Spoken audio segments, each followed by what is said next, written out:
Rapaz, Eduardo, continuando a ideia de anterior lá. Pô, a Você ideia tá falando- anterior que nós estávamos falando é sobre a questão do equilíbrio da necessidade e a limitação. Você acha que é possível isso? Porque você tem necessidade e os outros têm limitação. Os outros têm... Limitações e eu tenho necessidades. E aí, como é que nós fazemos no meio dessa coisa, E cara? quando eu tenho a limitação e a pessoa tem necessidade de mim, e aí, o que faz? Rapaz, é difícil porque jamais alguém poderá ser 100%.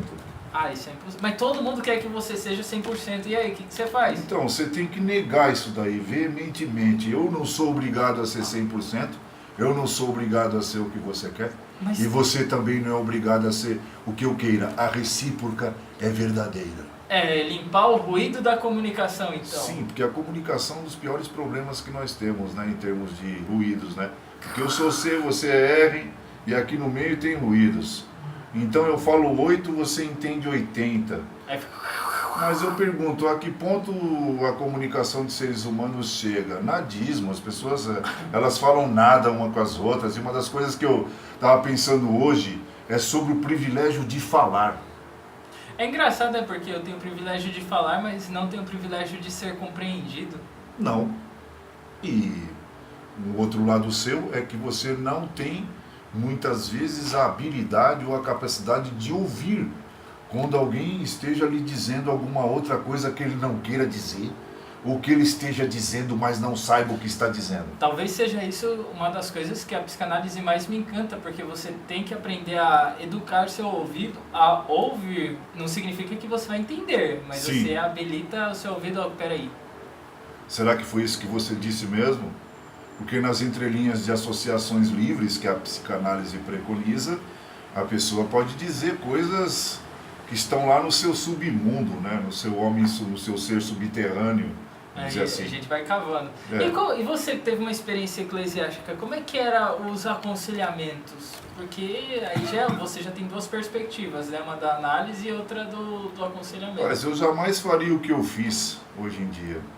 Porque o que acontece? As perspectivas de aconselhamento é como diz aquele ditado, se o conselho fosse bom, né, meu? A gente vendia, pô, né? Não dava. Dá meio quilo aí. Então, muitas vezes, o que acontece? Você vai com uma coisa tipo de confessionário, 10 Padre Nossos e 50 Ave Marias. E o sinta-se bagulho está perdoado. resolvido. E sinta-se perdoado. Mas a pessoa jamais vai se sentir perdoada por causa da sequência emocional que todos sofrem. Então, se nós não temos conhecimento a respeito de como o ser humano funciona, tanto o aparelho mental como o aparelho físico, minimamente, como é que nós podemos, de repente, dar um conselho? Muito embora os conselhos sejam relacionados na Bíblia com sabedoria. Aí eu lhe pergunto, o que é sabedoria segundo a visão salomônica? E será que a palavra aconselhamento tem a ver com o que a gente pensa que é aconselhamento? Sim. Bom, tem a coisa da nuotesis. Que né? o Paulo vai falar, né? Hã? Que Paulo vai falar. Aí né? que você falou que é uma coisa lacaniana também. Lacaniana. Aí o que acontece? É o tete a tete, é o olho no olho. Mas meu olho no olho de uma pessoa que não tem noção... Esse é a grande chave de Lacan, né? Porque você vai confrontar, né? Eu sou Sim. teu espelho, mas eu sou o espelho que confronta. Você fala e eu respondo. Sim, mas se eu sou um espelho, pô, do tamanho dessa latinha de cerveja, um espelho limitado, o que eu poderei me refletir em você? Depende. Então, eu só penso que muitas limitações, por isso que eu tinha uma caixinha de Pandora. Você chutou ela. Tô sabendo que você deu uma Há bicuda. muito tempo, pô, porque essa coisa é uma coisa pronta que não resolvia. Mas a bicuda que você deu nela foi estratosférica. É estratosférica porque o que acontece, cara? Você não tem como vamos dizer assim, dar uma receita pronta para as pessoas, porque o que acontece? Cada pessoa é uma pessoa, e as razões por a pessoa estar sofrendo uma situação são múltiplas. Então, é isso que as pessoas não entendem o trabalho quando perguntam especificamente pra mim. Mas eu não entendo o trabalho do psicanalista. Fulano não tá com ansiedade, não tá com depressão? Sim. O sintoma é o mesmo pra todo mundo. Sim. O que muda é a maneira como você chegou nessa depressão, nessa ansiedade, porque cada pessoa vai adquirir de uma maneira diferente. Vai desenvolver de uma maneira diferente. Isso implica singularidade. Isso implica singularidade. É por isso que eu falo assim, vai dar pra falar sobre uma palestra sobre isso? Peraí, eu posso falar sobre o sintoma, mas como aliviar isso é cada um sentado na minha frente, porque todo mundo é singular. É, tipo a coisa de certos médicos, desculpe, especialmente psiquiatras. O mesmo remédio para esse, para aquele, para aquele, para aquele. Porque ele só trata o sintoma e não a causa. Sim, mas as razões, logicamente, é tipo dor de dente. Não adianta eu precisar de um tratamento de canal e ficar tomando Melhoral. Rimou, pô. Rimou. Não rimou, não? Eu adoro rimas. Eu pensei na rima pior. Pô, fala aí, cara. É pornográfica? Muito. Puta merda, meu. Então vou melhorar, pega no birimbau. Só se for, pô. Pode ser até no meu birimbau, literalmente. Ah, pô, dá pra você tocar São Bento Grande, São Bento Pequeno e Una, porque disso aí eu conheço um bocado, cara. Mas o que acontece, cara, com essa situação? Sobre o que nós estávamos falando mesmo? Às vezes acontece isso na conversa.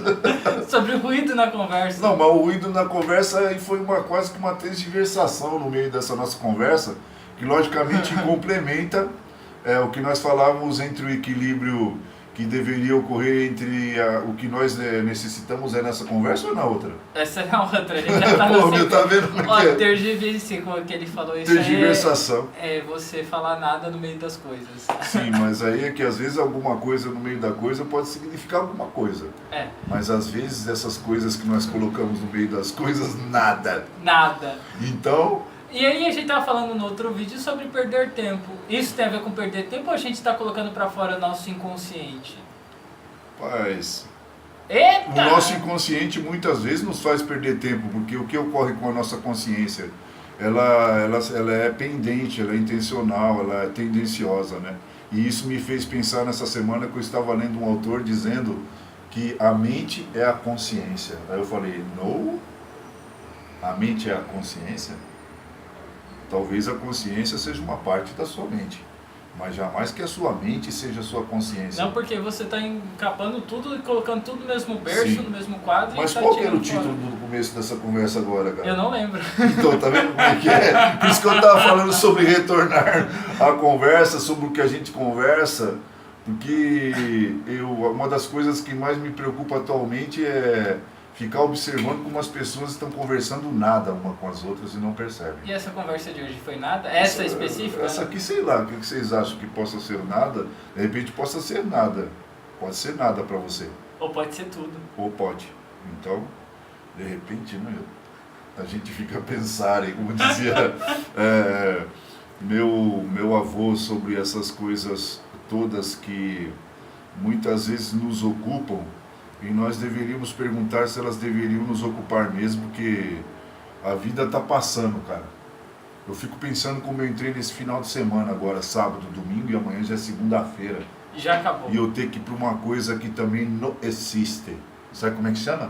Educação. Não existe. Pô, sem falar na coisa da eclesia, que não existe cada vez mais.